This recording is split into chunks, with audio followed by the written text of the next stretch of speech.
asalaamaaleykum ñu ngi nuyu bépp auditeur u Rewmi FM ñi nga xamante ni ñoo taamu rajo bii di Rewmi FM Dakar 97.5 di ko déglu saa su nekk ku nekk nuyu nañ la sa tur ak sa sant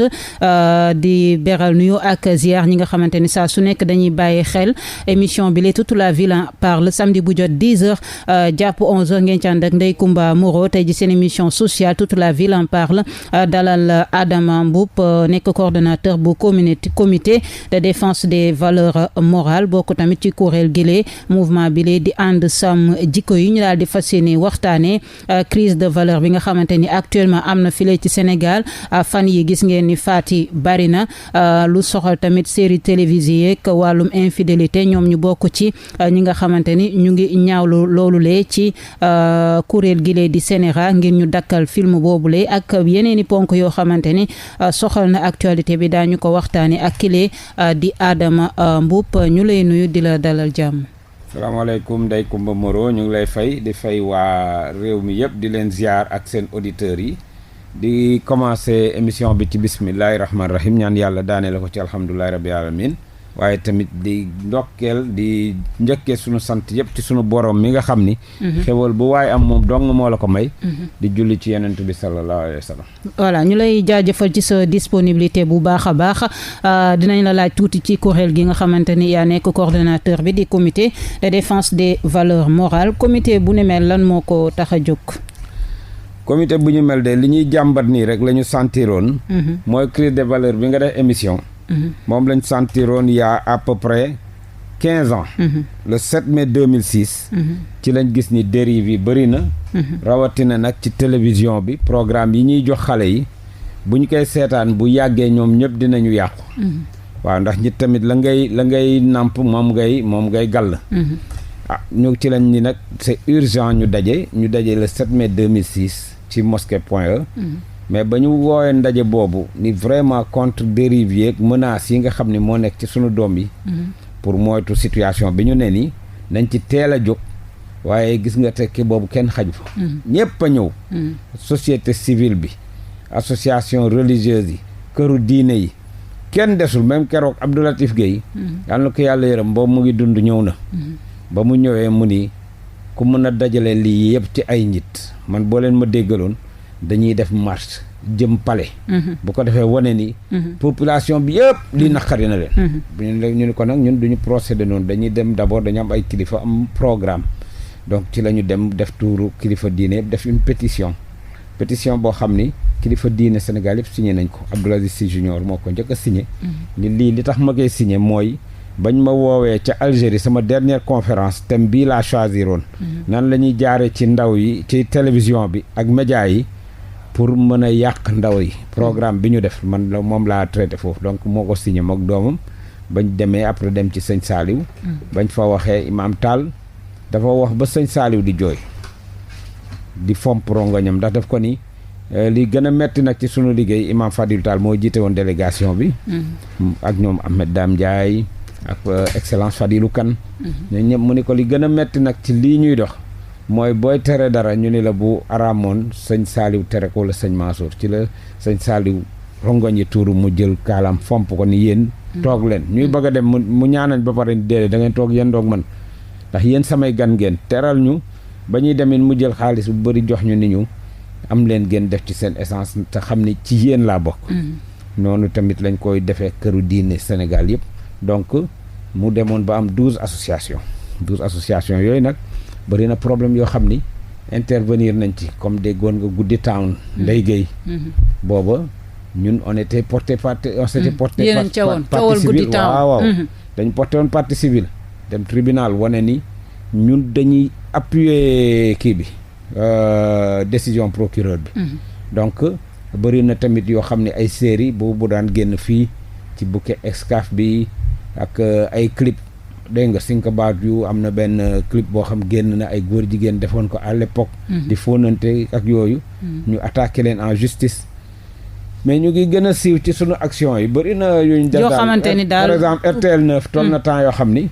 20h day génne film porno en clair ñun ñoo porté plainte au CNRA mu ni Excaf arrêté leen ko léegi boo gisee RTL à partir de 20h écran noir la waaye fi ko gën a séewal mooy ci action yëpp mën nañ ko lim fii ba kii xajul ci émission mais li ko gën a siiwal mooy sunu problème ak DS Major ak Mbaaco aussi ñun ñoo ko porté woon plainte vraiment donc loolu bokk na ci action yi nga xam ni ci la ñu gën a xam découvrir comité de défense des valeurs morales bi nga xam ni tey mooy dem booba ñu ngi commencé ci benn ba ci ak ñu mujj dekk 12 waaye tey ñu dem ba créer collectif non à l'homosexualité collectif non à la franc-maçonnerie ba mu mujj mu doon collectif ànd sàmm jikko yi nga xam ni tey plus de 47 associations maanaam dafa gën a yaatu nekk kuréel sàmm jikko yi waaw maintenant c'est plus vaste ànd sàmm jikko c'est plus vaste léegi mooy wane ni kon lañ doon wax nit ñi gën nañu xam ni problème am na urgence am na ba tax na léegi ku am daayira sax wala association ñoo nga dugal ko ci kuréel bi pour def ci sa doole ñu boole suñu doole pour xeex li nga xam ne mooy menacer suñu est-ce que tamit xeex yi ngeen soobu nii jàpp ngeen ni yéen vraiment mën ngeen ko xeex ak homosexualité fi ñu toll ni fi mu toll ak tamit peut-être niñ leen doolele ñëpp di ko gis ci àdduna bi waaw est-ce que nekkul xeex boo xamante ni da ngeen koy xeex nii rek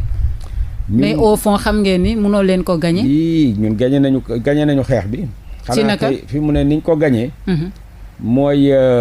yaa ngi fàttaliku ba ngay nekk xale man may nekk xale da ngay dem ci xew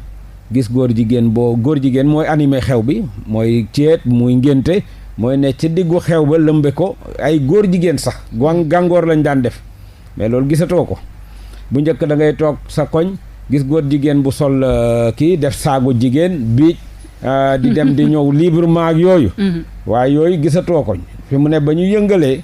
ci la góor jigéen yu bëree bëri daw génn dëkk bi mais yi ñuy gis actuellement moo gën a garaaw parce que ñoom ñu ngi ci internet bi di wane seen bopp di financer ay organisme di ko jaarale ci suuf di ko jaarale ci yu bëree bëri maanaam daal di defar ay fondement fii ci réew mi xam nga ñun même bu fekkee ñoom ñi gënoon fës ñu ngi bitim réew mais terewul ñu ngi ci réew mi ba léegi parce que ñu ngi ci internet bi di wane seen bopp xale yi di leen suivre waaw léegi xam nga ñun li ñuy bañ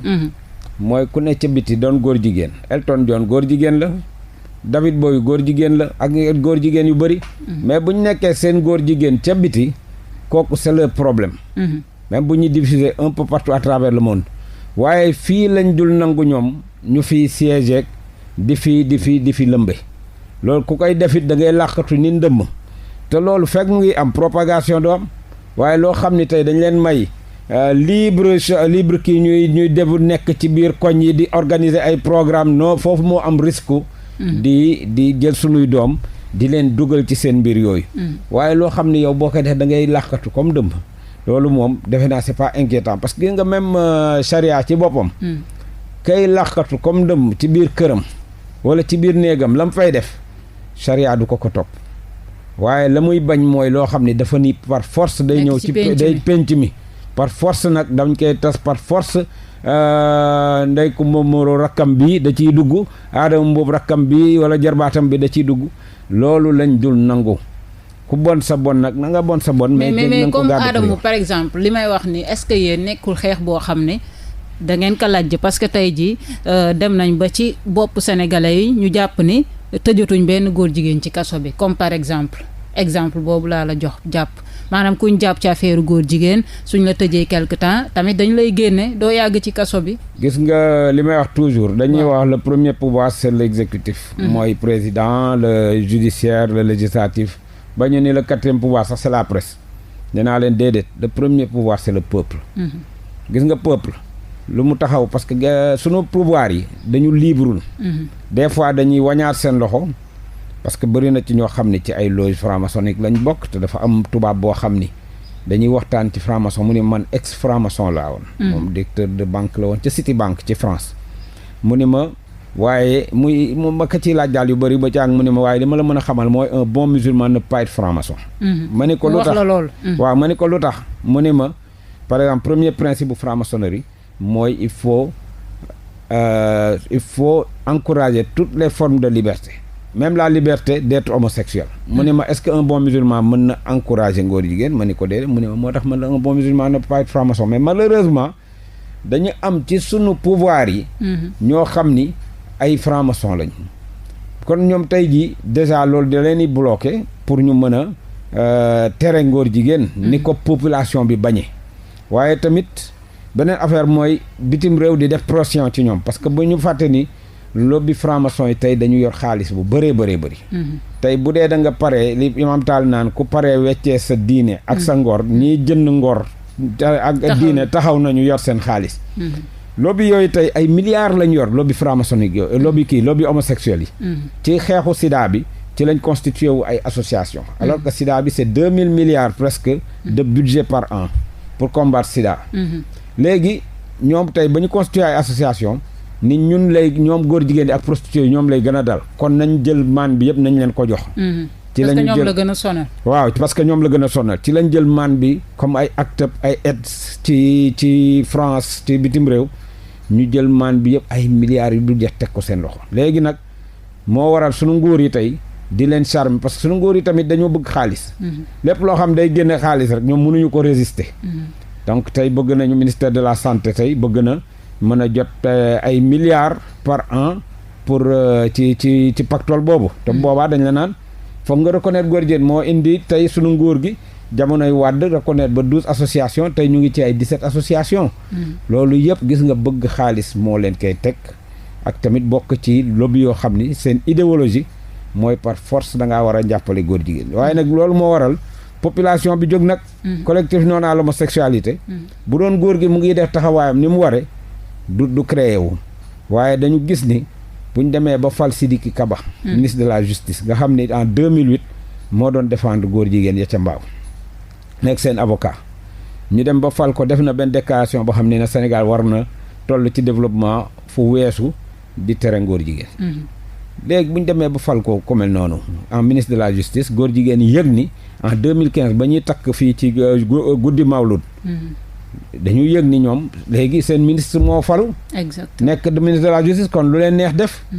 boobu nag la population bi xam ni donc ñoom ñoo war a jóg régler ko seen bopp nañ ko régler mooy def fi manifestation boo xam ni avec ou sans autorisation lañ leen wax ñoom Abdou Karim Gueye ñu ngi ci woon man mi téye nañ ma ci Abdou Karim Gueye arrêté nañ ko ci waaye manifestation bu violente boo xam ni bu metti ci ñoom ba ñu xam ni am na ñoo xam pare nañu dee pour ngóor jigéen du fi am baat dégg nga alors que ñoom dañ doon wañaar gis nga am na koo xam ni après manifestation bi ci nguur gi moo ñu woo ni yéen de seen manifestation bi fa la nguur gi jaaree am jàmm ndax bitim réew les occidentaux dañ daan wañaar loxoom allez te kañ ngay légaliser góor jigéen acca légaliser di wañaar seen loxo waaye nag ba ñu gisee ne am na population xam pare nañ ci dee nga xam buñ ko fi légaliser woon dëkk bi tàkk ci lañ leen may jàmm donc mooy wane ni ci la puissance yi retiré waaw may leen jàmm en attendant parce que ñoom liñ naan duñ tekki seen ngemb dañ koy yolomal di seet nag boo loon teree dugg ci bunt bi ñu jaaree ko ci volontaire bi waaye pour te dire que suñu action yi aussi bari na lu mu arrêté gi nga ñun bu dul woon suñu action yi tey dëkk bi yàqu na ñëpp góor jigéen nañ parce que dañ ci teg di indi moyens yu pare woon indi moyens yu bëri pour xëpp ko fi te xam nga dëkk bi ni méttee boo yoree moyens yu bëri di ko fi xëpp di def publicité ci télé bi di lëmb kon ñëpp topp la léegi nag par exemple ma joxaat la beneen exemple dafa am biennale des arts en 2014 biennale boobu yàgg na am biennale waaye bi yoon moom dañ ko consacré woon ndeke fii la waroon amee international la waaye fii la waroon amee Dakar tous les artistes war fi daje mais bi yoon thématique bi mooy pour promouvoir góor jigéen pour une plus grande visibilité gay lañ ko tudde woon maanaam pour gën a fësal mbirum góor jigéen léegi dañ ko doon bind sax boo demoon amitié amoon na raw art foofu dañ ko raw art matériel benn galerie dañ ko bind ca bunt ba pour une plus grande visibilité gay boo demee ca route de Rufisque ñu dem fa ak ministre Bamba Ndiaye yàlla na ko yàlla yërëm yóbbu ko àjjana ñu dem fa ak Pape Matar Gueye Jamra waaye ñu dem ànd ak ba ñu demee wax ko waa Lamp Fall dañu ni loolu mënul nekk ñu ne leen ñëw leen ñu dem filmer muy expo góor jigéen waaw preuve yi ñuy wone ay góor jigéen yuy marié di feet di def ko nag ci koñ yëpp biennale bi dañ ñëwoon c'est pour 3 mois xaw ma 6 mois mais day dugg ci koñ yëpp ñu luwe fa benn puxus def ko fa bu ko defee xale yi dem di ko seetaan di gis ni góor jigéen kat ndeke dara nekku ci xoolal ñi ni ñuy fooye ni ñuy feetee ni ñuy def li ci la ñu dem teg ci sunu bakkan nii gis nga expo bi day dakk sinon dinañ dem dakkal ko fu mu nekk dinañ leen attaqué gis nga bañ ko waxee même jour bañ defee déclaration bi def ci table ronde bu tàng ci la ministre bi déclaré arrêt biennal bi sur toute l'étendue du territoire ci loo xam waroon na am 6 mois. 6 mois. góor jigéen ya ñëwoon jóge bitim réew nekk ci hôtel dañoo mujj di njëkkante aéroport ndax yaakaar ni ci ñoom lañ jëm si. donc alhamdulilahi rabil alamin boobu ba léegi yéen ci def gis nañ ni réglé na lu rëy a rëy rëy maanaam tey. bu doon 100 la waroon nekk ci 10 la ne mbon nag fii lañ ko fekk. mbon boo nee zéro mbon loolu daanaka amul fenn ci àddina àjjana la am. waaye nag fexe nañu ba minimiser ko te képp ku koy def di nga laaxatu loolu déjà c'est bien. léegi nag di ci des nag ñu ngi taxaw temm ba pouvoir bi tamit am alibi parce que ñun ba ñuy créer comité défense boobu ma lay wax pour liy génn ci télé yeeg yooyu dañ dem seeti directeur de l'information à l'époque li mu wax mooy yéen de seen création vraiment c'est vital pour ñun parce que des fois ñu gis loo xam ni man mii mu ni boo des fois mu gis lu bon ci tere bi waaye moom en tant que moo topp ci ministre bi mën na ko tere am na pouvoir bi waaye nee na bu ma tëbee tere ko dañ ma naan yow parce que neexu la rek nga koy tere mais bu fekkee am na ñu mel ni yéen ñu taxaw plainte wala ñu dénoncé ko damay am fu may sukkandiku pour tere ko noonu tamit la ñuy may ñun nguur gi ba fu ñu demat ba léegi ñu ngi def pression ci ñoom mais fu ñu dem mën a sukkandiku ci ñun ñii suñu existence pour ngóor jigéen bi ñu bëgg ñu daganal ko fii buñ ko fi daganal mais tamit Adama dinaa laaj ci gis nga actuellement ci mbedd Ndakaaru yëpp wala ci arrêt bus yi ñu ngi fa def ay panneaux de publicité ay préservatifs ñu naan Kiss wala ainsi de suite en tout cas dañu ñëw ba ci arrêt yi fi nga xamante ni fa la nit ñi di taxaw di xaar bus yi ñëw ñu defal fa ay toogukaay yu rafet yu taaru mais ci lañ daal di def seeni panneaux publicité Kiss maanaam jël préservatif daal di koy banaliser. mel ni déjà yéen loolu naka ngeen ko gisee est-ce que yéen a ngi koy xeex waaw wala déet est-ce que yéen a ngi koy gis sax comme ni ko nit yi di gisee ci mbedd Ndakaaru yi par exemple. waaw gis nga loi dafa am lu mu wax. te loi bi ma lay wax ni du charia du loi islamique du dara. mais loi internationale foo dem ci monde bi dañu def dafa am loi bu ni. il est interdit de heurter les sensibilités religieuses et morales. dégg nga. maanaam nit. nga koy heurter ci moom li mu gis ni moom baaxul mais nga ko koy agressé di ko imposer wala li nga xam ne diineem nangu ko nga koy imposer loi daf ko tere waaye tamit outrage à la pudeur atteinte aux bonnes mœurs loolu ay loi tubaab la loi nasaraan la te gis nga ñoom li tax ñu def ko mooy dañoo xam ni gis nga boo yàggee di heurter sensibilité yi mooy indi révolution ak radicalisation yu bari yooyu gis ci monde bi ñaa ay radical ak extrémiste fekk booba di heurter nit ki sensibilité moo ko yóbbu ci point boobu moo waral gis nga état bu muusee bu bëggee am jàmm am na yoo xam ni moo ko war a tere ndax bu njëkk am na loo xam ni kenn du ko nangu boo ko defee dañ la naan na deñ mais est-ce que yéen lu ngeen di xaar pour xeex ko comme ni ngeen di xeexee yeneen mbir yi xam nga ñun dinañ ñëw après ci série télévision yi fi mu nekk booy seet ñu ngi koy xeex ku mel ni Abdou Karim Gueye waaw def na ci sortie yu bëree bëri te it am na ci programme ñun nag programme yi xam nga mënuñu lépp maalu dëkk bi yëpp bu ci ne nga ni ñu bii lu tax xeexu leen bu ci nekk dañ koy décentraliser am na boo xam ne bu ñu fekkee kenn di ko xeex dañ koy dooleel mu def programme am ñu koy dérouler waaye li ma la mën a xamal Abdou Karim Gueye mi ngi koy xeex préservatif yi ñuy publicité ci mbedd mi mu ngi koy xeex defar ay toogukaay def ko ca te bu ko xeexee 47 associations yëpp dañuy aligné wu ci ginnaawam fi mu ne moom la ñuy xaar mu dressé ban programme la bëgg parce que tey jii booy seet bëri na yëf yi système la c'est-à-dire dafa am ñun xam nga ñun France mooy sunu ndey liñ naan France bu xiinee ñun dañuy taw donc lépp loo xam ni yaa ngi koy gis fii rek xamal ni ñu fii lañ ko yekke waaye toggeewuñ ko fii waaw gis nga lu mel ni mouvement français pour le planning familial moo lancé programme yooyu yëpp ñoom ñu ngi tuddoon maternité heureuse booru 53 56 ñu tudd mouvement français pour le planning familial ki nga xam ni moo ko dirigé woon lancé initié ko ab franc-maçon la docteur Pierre Simon mook Simone If bokkul ak Simone Veil dégg nga Simone If moo bind livre boobu ni demain la société bisexualisée waaye mu ne ëllëg société bi waratul ñu naan kii góor la kii jigéen lépp daa war a jaxasoo. kii mën a nekk góor bu ci kanam mooy mu nekk jigéen. ku nekk loo sentir daal voilà noo ko sentir rek.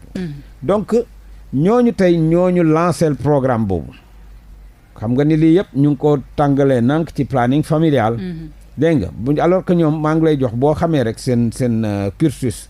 ca Europe ak ca France ak jaloore yañ fa def ak musiba yañ fa def léegi di nga comprendre ñoom fan la ñu bëgg a jëmee.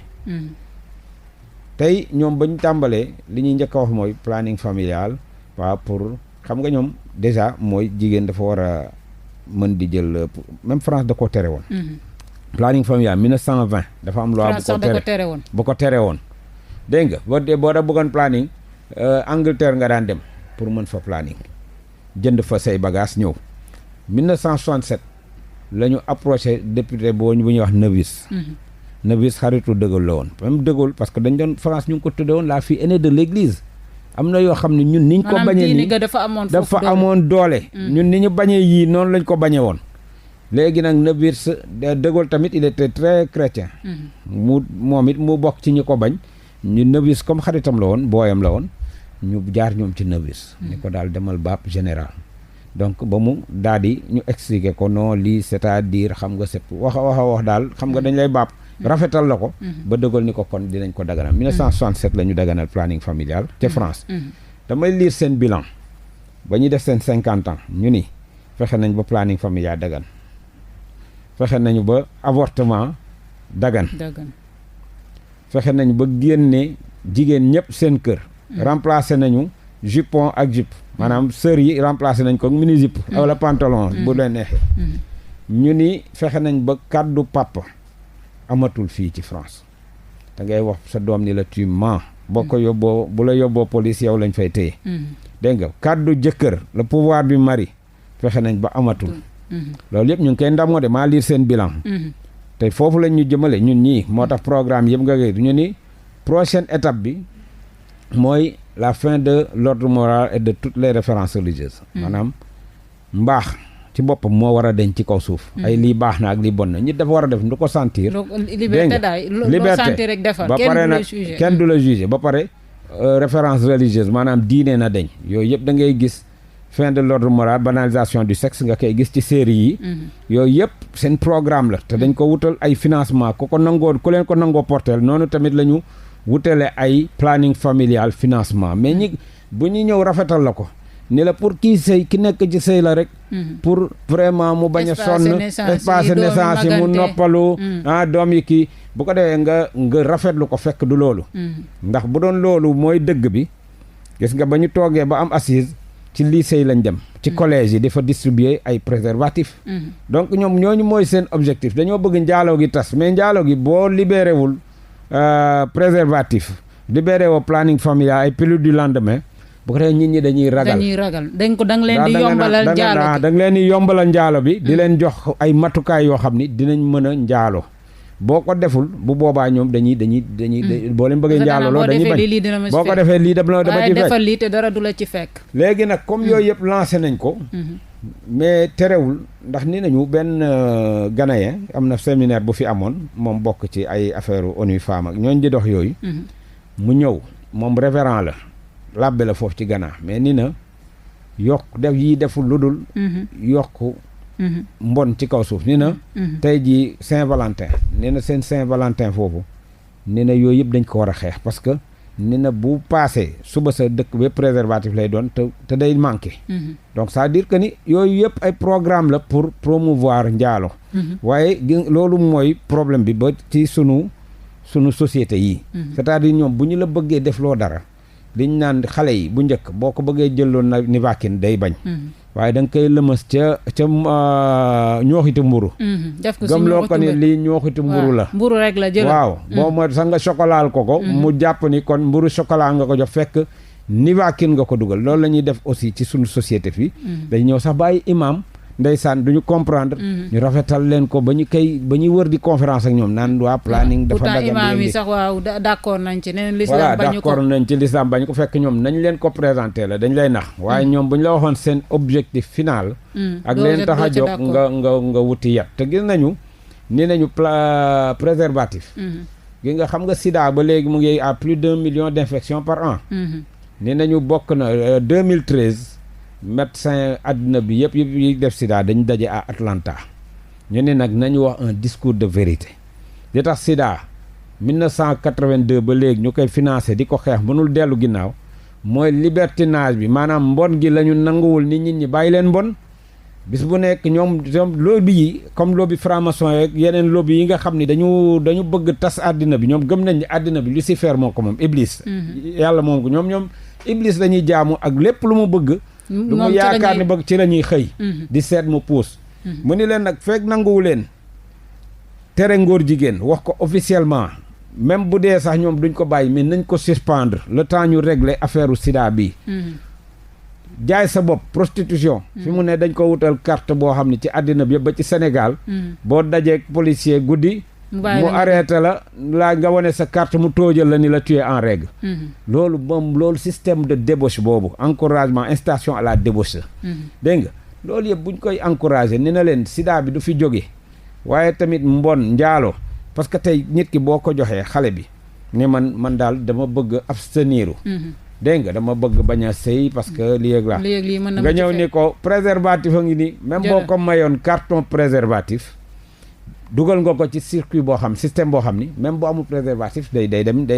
parce que la yaramam moo ko miin. loolu moo waral sida bi gën a yokk parce que buñ la tàmbalee préservatif wala ñu may la ko tey bu subaa duñ la ko may. te yow amoo njëgu loo ko jëndee. wala fa nga koy jëndee sori na nee nañu kon système mu préservatif yi deful lu dul yokk sida bi ak njaalo bi. waaw donc ñoom ci Atlanta ñu ne boo leen bëggee sida bi arrêté wala mu reculer. foog ñu oser wax nit ñi abstinence. waaye liberté sexuelle yéen ngeen di promouvoir. te abstinence mooy li gën te abstinence moo ko mën a régler. léegi nag te gars yi loolu la ñuy bañ a dégg léegi nag moo tax tey problème de santé publique dafa posé wu. gi nga préservatif yi. réglé wul mais dafa indi problème de santé publique. comme quoi. comme quoi mooy li ma la wax. tey jii. xale boo xam ni daanul woon mooy mais nga ni ko préservatif boo ko amee rek mooyal boo ko xësee ba mos c'est fini te gis nga ñoom dañu am programme boo xam ni li ñu bëgg mooy xale yi yëpp di mboy parce que gis nga boo demee France sama benn xarit dafa am doom bu am 16 ans benn drogué abordé ko charmé ko ba mu mujj dem dëkkal drogué bi sama xaritu tubaab mu ni muy xalaat ba caag mu ni mais kii naa ko dem porter plainte pour détournement de mineur sama doom bii mu jël dëkkee ko lii ak la dem daal ca gendarmerie ba mu demee di porter plainte ñu ni ko sa doom ñaata am mu ni 16 ans mu ni ko mais temps yii voté nañ fi une loi boo xam ni képp ku am 15 ans 3 mois am nga majorité sexuelle lu la neex def majorité sexuelle lu la neex def waaw maanaam fukki at ak juróom ak ñetti weer lu la neex def kon nag mënaloo ko dara am na 16 ans bu ko neexee mu dem dëkkal ku ko neex tal boo ko waxee yow mii la ñuy tëj ci kaso bi xam nga kooku kon ñoom ñu ngi encouragé seen programme yëpp mooy nu xale yi bone léegi nag ñu ñëw fii Sénégal bu ñu ñëwee ñu ne leen fii kay xale yi moom ay 15 ans 16 ans ñu mayee leen wala 14 ans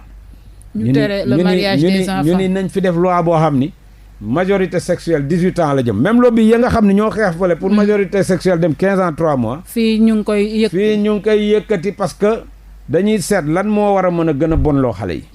ñu nañ yëkkati nañ tere ku teel a sëy nañ yóbbu mariage bi 18 ans bu ko defee ci diggante bi am temps xale bi foog mu yàqu parce que bu teelee sëy du am temps yàqu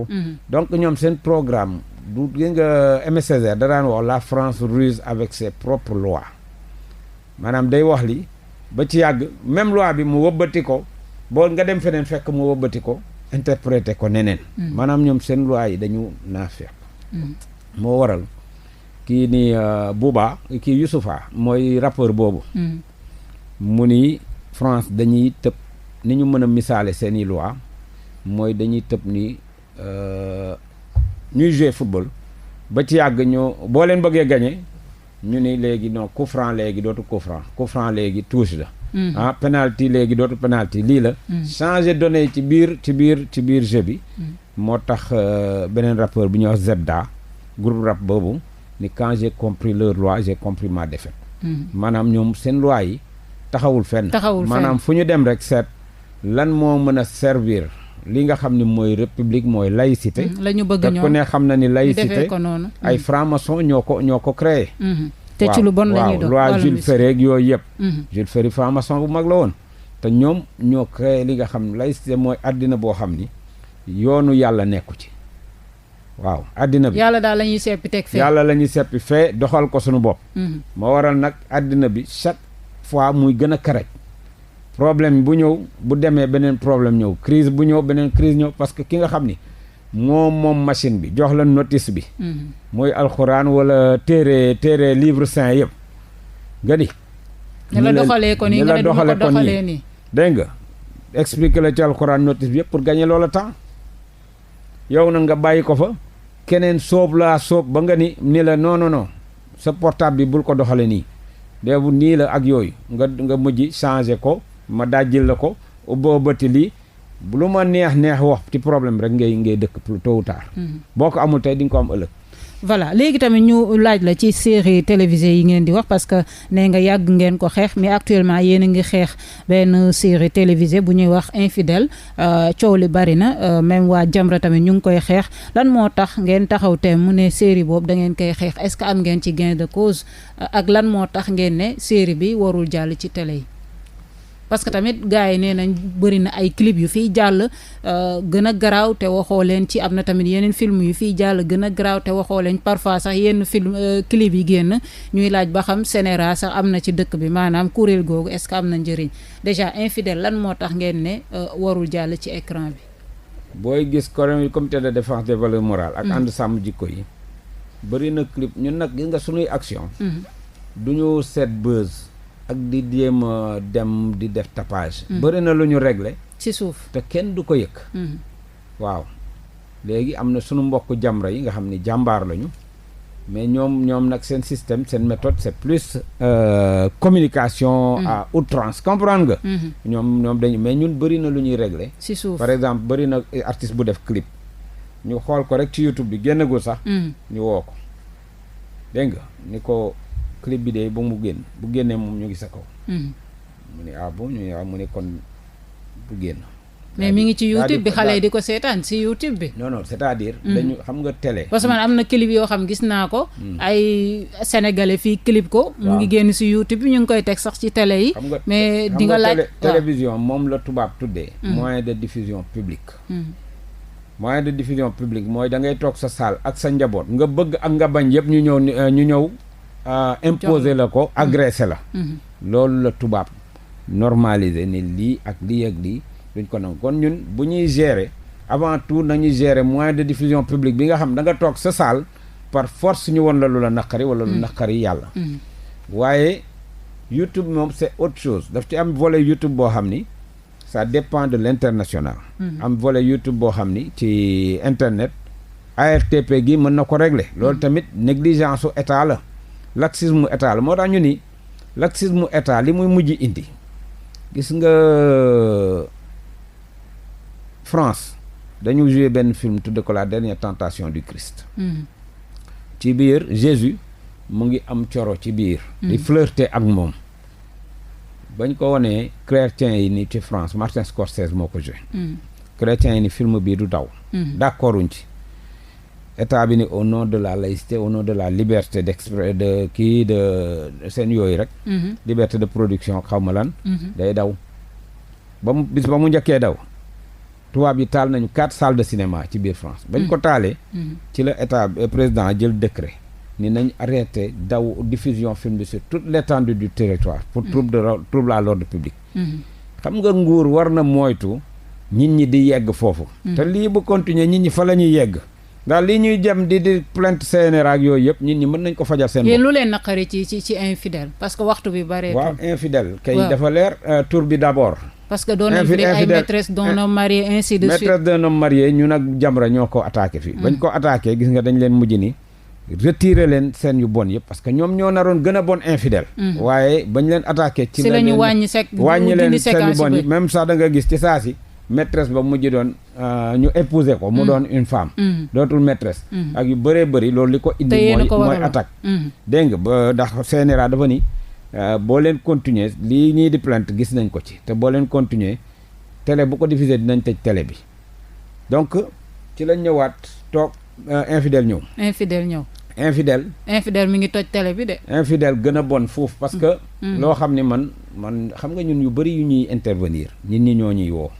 xanaa gisu leen lii xanaa gisu leen lee mais ñun man aw ma temps di seetaan yooyu mais day tax nag nga dem seetaan. mais suñ leen ko waxee di ngeen dem xool dañuy dem xool parce que ngeen di attaquer quoi que ce soit mënoo di attaquer dara. ba pare ñu wax la yow loo gis nga ni gisuma dara dañ ma nettal da ngay dem xool bu ñu demee xool man épisode 3 ba ma ko xoolee rek ci la waa ji naan ndaw si naan yow bu ma la ubbilee nga dóor sa morom moo ko ubbilee mu dóor loolu c'est de la pornographie verbale. dégg nga après mu ànd ak waa ji dem ba loolu sama benn jarbaat sax nee na seetaan na te 20 ans la am de. mais nee na seetaan na film américain français. mais mbon gu mel noonu mosu koo gis. mooy dem ba écarter say jambes. dugal coton ci sa biir sexe. génne ko di wane ni da ngaa indisposé. loolu affaire yu graaw la. c'est-à-dire mais yooyu yëpp comme ni ma la wax programme la. dafa am ñoo xam ni tey boo paree xeex diine. xeex valeurs yi. mën nañ la wutal financement boo bëgg. financer la pour nga yàq mooy. pour yow dafa am lobby yu nekk ci gannaaw di financer actuellement. film yi teg ci télé pour ñu yàq jeunes yi. parce que programme de banalisation du sexe et du péché. fin de l'ordre religieux et moral. bu ci ne ñu ngi koy gis ci série bi. bu ci nekk lii nga xam ne franc-maçon yeeg lobby yu yi xeex diine ca bitim ci au niveau international ñoo ko teg comme programme parce que tey bu ñu jëlee Maam Jaara di ko mu muuru. dégg nga ñu koy xas ci série bi naan ko génnee sa muuraat te def ay dangal yu baax ndax yaa ngi raté ay milliards gaa yaa ngi fi di joxe dégg nga ba pare tudde ko exprès moom tudd Maam Jaara de. waaye nat ñu tudde ko Maam Jaara bi c'est fait exprès. parce que liñ naan fin des références religieuses pour wane ni lu baax amu fi ay Maam Jaara ak yooyu gis nga Maam Jaaraa ngi nii waaye. bëgg ko bu ñu arrêté bu ñu ci jógul woon dinañ defloo Maam Jaara yu bon ci film bi. d'accord Maam Jaara bi dañ ci jublu woon defloo ko lu bon pour gis nga ba pare nag teg ci rijaal. dégg nga Baay Faal bi mu ngi ci biir film bi. te sëriñ bi li mu wax sëñ Sidi bu sëñ Abdou Khader ni na ku ni Maam Jaara c'est un patrimoine mouride Maam Jaara amul fenn ci monde bi. ku ni rijaal Baay Faal c'est un patrimoine mouride. kon boo duggee tu l'as fait exprès léegi ñëw del rijaal ñu koy jiiñ ñi mook Maam Jaara nga xam ne ay mag ak rakk la ñu bokk ndey ak baay ci film bi. ñu leen di jiiñ ñi dañuy ngoro seen bi dañuy njaalo. loolu yëpp pour wane ni. ñii di incarner ay Baay Faal ak ay ibaado ak ay murit ak yooyu. duñ gëmuñu dara. dañuy li ñuy def ci suuf moo gën a bon sax léegi. loolu yëpp ñoom message boobu lañ bëgg jàllale xale bi. te ñu bëri comprendre. voilà léegi nag mais jeune bi koy comprendre bi koy seetaan yow waxuñoo mag ñi. mais xale bi lañ bëgg mu démystifier. bu ko defee bu ñu waxatee Maam Jaara au lieu turam dem ci Maam Jaara bu sell bu mag ba. ci saa si day dem ci Maam Jaara bi nekkoon ci série ba. yor li ñu jox ko kaye góor jigéen kaye boo xam ni. drapeau góor jigéen ñi ci ne mu téye ko. d'accord mu téye ko comprendre nga yooyu yëpp du hasard. c'est pour wane ni. am na yu ñuy véhiculer. yu garaaw. yu ñuy véhiculer nag du fi prospérer parce que gis nga am na ñu ñëwoon avant ñoom. seen xaalis yëpp jeexal nañ ko pour xeex diine depuis Senghor waaye diine dafay gën a jóg yow xam gis nga loolu. tey jii bu njëkk boo gisee jigéen bu muuru balaa nga koo gisati mën ngaa toog 1 mois. waaye tey boo jogoon nii rek jëm université balaa ngaa yegg di nga gis 100 wala 200 jigéen yoo xam dañoo muuru. dégg nga kon ñu ngi jël seen moyens yëpp di ko xeexee diine mais diine di gën a prospérer tey boo demee ci jàkka ji may julle fële ca Sandaga boo tardé tisbaar laa wax ma la jumaa de tisbaar ci biti ngay jullee tellement que day fees te ñi koy feesal ay borom karaw yu ñuul rek. ay booy ay jeunes. alors que bu njëkk jàkka. mag ñi rek lañ fa daan gis ñeenti màgget yu xubidaas nga daan gis ñu nekk fa donc ça veut dire que ni ñoom gis nañ ni diine te diine du fii rek de monde bi yëpp fi mu ne diine surtout diine l'islam daf ci nekk benn force boo xam ne di yegg force montante la dégg nga ñoom nag fa ñu yegg Malick Ndiaye professeur Malick Ndiaye dafa am tubaab bu ko woo ni ko attention daf leen attention parce que fa ñu jaar ba déchristianiser France fa lañ bëgg a jaar nii ba désislamiser Sénégal programme yi ñuy teg yëpp loolu la ngeen def très attention te wax na dëgg parce que France ni naa la moo doon la fille aînée de l'église te léegi gis nga dafa fukki tubaab yoo daboon dañ la naan ñun chrétien lañ léegi boo ñëwee ñu ne la athée lañ fukki tubaab yoo dab ñett ñoo la naan ñun chrétien lañu. dégg nga juróom-ñaar yëpp dañ la naan athée lañu wala dem nañu nekk jullit sax. dégg nga juróom ñett yooyu kenn moo ci pratiquant donc un tubaab sur 10 léegi mooy pratiquer c'est avant 10 tubaab sur 10 loolu li ko indi ay programme yooyu la programme yooyu moom mujj dem ndànk song xale yi ba weddi loo leen seen gis nañ ñoom moo leen ne tey lan moo yàq seen société dañ la koy wax ñoom xam nañ seen société yàqu na suicide yi fi mu ne ba ñu émission bi tàmbaleeg léegi lu mu bon ñaari ñett suicide nañ ca France ci référence yi ñuy jox ay planning ak ñun ñoo fonk jigéen gën koo yërëm ay avortement ñoom fi mu ne lan la leen indil bañ ko exercer plus de 50 ans ba mu mokk rumbo gars yi jàllale ko tey ñëpp a ngi divorcé un couple sur 3 bu takk loolu gis nga phénomène bi mu ngi commencé di ñëw ci ñun chaque 2 jours et demi 147 femmes la ñuy rey yoo xam ne seen jëkkër da leen dóor bañ dee par an chaque 2 jours et demi dina am féminicide loolu li ko indi mooy théorie yoo xam ni yow bu leen nangooti kenn yilif kenn alors que ñaar bu àndee foog mu am ko yilif looloo foofu la ñu diine dimbale gi nga seen société bi seen rajo bi buñ ñëwoon kenn yiliful kenn sa émission bi di nga ko bëgg a def mu tëla dinañ ñëw bëgg a dugg am ñeneen ñoo xam ne dugg nañ toog nga wax ñu ñoom ñu ni man tamit damay def donc addina bi dafa laaj ordre yàlla ordonneel ñu ko ñoom nag ñu jël seen marto daaji loolu yëpp ba fi mu ne nii chaque 13 jours dina am jigéen bu rey jëkkëram ci France tey jii produit ba ñuy gën a jël muy États-Unis mooy France mooy Zantac antidépresseur la mooy c'est le produit le plus consommé médical parce que bu ñu ko jëlul dof parce que dafa ngëm gi lañ sànni fee ni ñun suñu bakkan lañ moo tax amatuñu équilibre dañuy xaru da leen a yomb dégg nga y'a 40 tentatives de suicide par jour France ci boppam États-Unis nag chaque jour dina am ku jël fusillade ku jël fetal rek di tirer te koo xam ne du terroriste du djihadiste te doo xam lu tax mu waaye dafa tëb rek dof ba rey ay nit loolu fusillade moom léegi États-Unis chaque jour la kon ñoom dañ lay gëmloo ci film yi seen film yi nii fii dañu nekk ci happiness comprendre nga alors que ñu ngi ci détresse boo xam ni ñun ñoo nekk ci jàmm ndax yàlla moo ni ci fàttaliku yàlla rek la xol yi di dale loolu da ko wax ci alxuraan du ay 4x4 ak du ay dara cachet yooyu ñu lay jox tey am na ku la ëpp vue foofu ay Michael Jackson ay Justin Bieber ñu ngi ci ay milliards de vues ana Michael Jackson milliards de vues yooyu milliards de dollars yi lu mu ko jëriñ Justin Bieber tey day drogué wu ba grade du corps am yi dañuy mujj di teg seen loxo ci seen bakkanam pour di seet ndax mu ngi dund wala dundatul ndax mu ngi nooy wala nooyeetul donc tey lii ngay wut yëpp boo ko amee ci anam bu xaraam yàlla mooy kaani sa àddina xoolal ay star yi ngay gis star yu bëri ay Rihanna ak yooyu dañuy dóor cocaïne ba tëdd ci naaj bi dégg nga parce que dañu dem ba sacrifier seen dund prostitué wu lu ne ñu def weccee seen àddina ak seen ala weccee seen valeur ba am li ñu bëggoon yëpp bañ ko amee te dafa seen diine dafa gën a metti seen àddina seen dund gën a karaj gën a metti boo tax ba fi mu ne nii tàppeel rek star américaine convertie à l'islam bari na wala nga tàppee star française convertie à l'islam wala seen intellectuels yi kenn mën nga tey kii ba loolu rek doy na émission bis buñ ci defoon émission 1 heure de temps yi du doy ak lu ko waral tellement que ni li ko waral mooy am na ci ña gën a muus buñ demee ba ci biir dañuy dem tuub Jams gis nga ko rappeuse française moo c'était la numéro 1 c'est vrai mais dafa tuub hollandaise la woon mais dafa tuub dégg nga li tax mu tuub mooy ni na leen maa ngi tuub ngeen i ŋawtee mais tey ñaari choix la amoon gis nga mu ne yii boo ci demee ba sës ci système bi mooy affaire u seen téléfilm yeeg Star Mania bi boo demee ba sës ci di nga yegg foo xam ni ou bien ngay dóor cocaïne di drogué wu ou bien nga versé wu dans la religion man nag moo tax ma tuub looloo ma équilibré waaye bu doon loolu j'avais beneen choix rek la amoon mooy may drogué wu ndax da ngay dem ba nga xam ni ça te monte à la tête. voilà temps bi jeex na Adama Mboup peut-être nga tàggatoo waxaale loo xalaat ci CNRA kuréel gi parce que ñu bëri jàpp mooy ñun bindaat nañu parce que ñoom condamné nañ reconnaître nañ ñu film pornographique érotique la ndax ni nañu ko yéegal ko après 22h30 nga def interdit moins de 16 ans